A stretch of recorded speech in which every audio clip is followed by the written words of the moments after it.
قال رب اشرح لی صدری. اس سے ہم بڑی چیزیں سیکھیں گے کہ دعا کرنے کا طریقہ کیا ہے, موسیٰ علیہ السلام نے دعا کیسے کی, دعا قبول کیسے ہوتی ہے, اور انہوں نے دعا میں کیا کیا چیز مانگی. اوکے, آپ نوٹ کریں. موسیٰ علیہ السلام کو پتہ ہے میں نے جانا ہے, انہوں نے اللہ سے کوئی آرمی نہیں مانگی, حالانکہ فرعون کی بہت بڑی آرمی تھی. وہ اللہ سے کہہ سکتے تھے اللہ مجھے $2 بلین دے دیں, اور مجھے جو ہے وہ اتنے ہوائی جہاز دے دیں, اور مجھے فرشتے بھیج دیں مدد کے لیے, اور جو ہے وہ مجھے اتنے گھوڑے چاہیے, اور اتنے مجھے ٹینک چاہیے, اتنے ہتھیار چاہیے. لیکن اب سنیں انہوں نے کیا مانگا. قال رب اشرح لی صدری. سب سے پہلے he said, oh my Lord, open for me my chest. میرے شرح یعنی کھول دے, کس کو؟ صدر کو, میرے سینے کو کھول دے. یعنی گرانٹ می, اس کی تفسیر ہے grant me self confidence, contentment and boldness. Okay, یعنی میک می فیئر لیس, اور جب میں وہاں جاؤں میں کانفیڈنٹ ہو کے بات کروں. اوکے, اور مجھے چیزیں دکھا, مجھے سمجھ آئے, میری آبزرویشن پاور کو بڑھائے. تو یہ بڑی پاورفل دعا ہے. یعنی سب سے پہلے انہوں نے اللہ سے کیا کہا, اللہ مجھے آبزرور بنائے, good observer, I should be open. Okay, مجھے چیزیں نظر آنی چاہیے دا وے دے آر. اور قرآن آپ کا سینہ کھولتا ہے. دیٹس دا ریزن کہ قرآن کی اتنی فوقیت.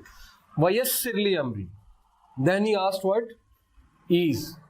انہیں پتا تھا کوئی کام بھی اللہ کی طرف سے آسانی جب تک نہیں آئے گی نہیں ہو سکتا. تو اللہ سے چھوٹے چھوٹے کاموں میں آسانی مانگنی چاہیے, اس میں کوئی شرم نہیں کرنی چاہیے. اوکے, عام ایک آدمی سے ہم چھوٹی بات پہ مدد مانگیں گے, وہ کہے گا یار کیا تم آ جاتے ہو, یہ بھی کوئی بات ہے مدد مانگنے والی. لیکن اللہ تعالیٰ مائنڈ کرتے ہیں, لٹرلی مائنڈ کرتے ہیں اگر آپ ان سے چھوٹی چھوٹی باتیں بھی شیئر نہ کریں. اوکے, یہ حدیث سے پروون ہے. تو وَيَسِّرْ لِي أَمْرِي کہ کریٹ ایز ان مائی ٹاسک, اس میں بہت زیادہ آپ پیدا کریں ایز. وَاحْلُلْ عُقْدَةً مِّن لِّسَانِي. He knew his weakness. Okay, آپ کو اپنی ویکنس پتہ ہونی چاہیے. ان کی ویکنس کیا تھی؟ لکنت, زبان میں لکنت تھی, تتلا کر بولتے تھے, کیونکہ بچپن میں ایک کوئلہ منہ میں لے لیا تھا کھیلتے ہوئے, جس کی وجہ سے زبان ڈیمیج ہو گئی تھی. تو اللہ کو کہا کہ روانگی پیدا کیجئے میری زبان میں, کیونکہ آپ کر سکتے ہیں. علمہ البیان, آپ نے ہی سکھایا انسان کو بیان کرنا. تمام سپیچز آپ کی طرف سے ہیں. دیکھیں وہ چھوٹی چھوٹی چیزیں مانگ رہے ہیں, ہمارے لیے چھوٹی چیزیں ہیں کہ یہ بھی کوئی بات ہے اللہ سے ہم کہیں کہ اللہ میری زبان اس طرح کرتی ہے تو اس کو سیدھا کر دیں.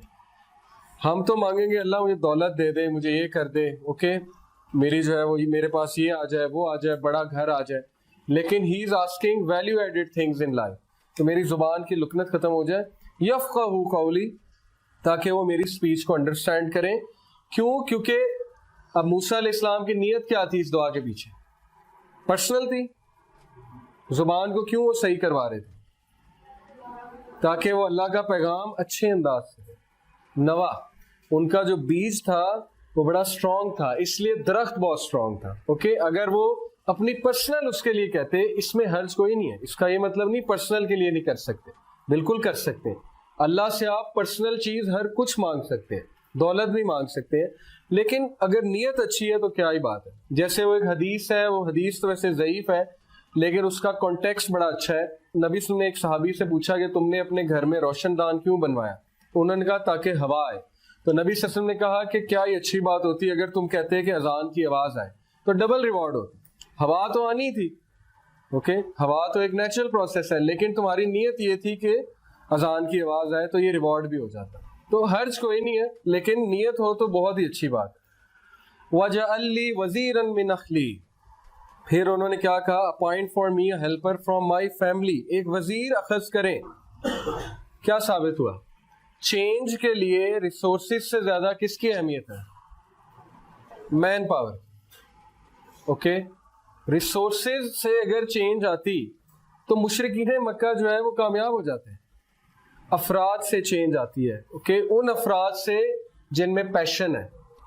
بہت سے میں نے چیزیں دیکھی ہیں اپنی آنکھوں کے سامنے کہ ایک بڑے تگڑے قسم کے لوگ جن کے پاس بڑی ریسورسز ہیں, ایک پروجیکٹ شروع کرتے ہیں وہ فیل ہو جاتے ہیں, اور کچھ ایسے لوگ جن کے پاس کچھ بھی نہیں ہے وہ پروجیکٹ شروع کرتے ہیں اور وہ چھا جاتے ہیں. کیوں؟ Man power. اوکے, ان کے پاس ہیرے ہیں. ہیرو سے مراد ہے کہ جو بے لوس کام کرتے ہیں اور جو سیلری کی طرف نہیں جاتے اور جو انسانیت کے لیے واقعی کچھ کرنا چاہتے ہیں, وہ لوگ چینج لے کر آتے ہیں. دوسرے لوگ چینج نہیں لے کر آتے.